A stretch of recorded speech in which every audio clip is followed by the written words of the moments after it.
శ్రీకాకుళం అరసవిల్లి సూర్యనారాయణ మహాక్షేత్రం. ద్వాపర యుగంలో సూర్యనారాయణ స్వామి విగ్రహం బయటపడటానికి అసలు కారణం ఏమిటో ఈ వీడియోలో తెలుసుకుందాం. ద్వాపర యుగం చావు బతుకులో నీటి కోసం ఎదురు చూస్తున్న ప్రజల రోదనతో బలరాముడు తన నాగలితో నేలను చీల్చగానే భూమిలో దాగి ఉన్న జలశక్తి నేలపైకి వచ్చింది. అదే నేటి మన నాగావళి నది. ఆ పవిత్ర ప్రవాహం పక్కనే ఈ నేలను రక్షించేందుకు శివుడు ఇక్కడే నిలవాలని బలరాముడు ప్రార్థించాడు.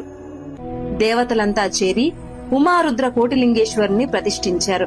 ఈ మహా కార్యానికి సాయంత్రం ఏకాంత సమయానికి చేరుకున్న ఇంద్రుడు శివపార్వతుల దర్శనం కోరగా నంది అతన్ని అడ్డుకున్నాడు.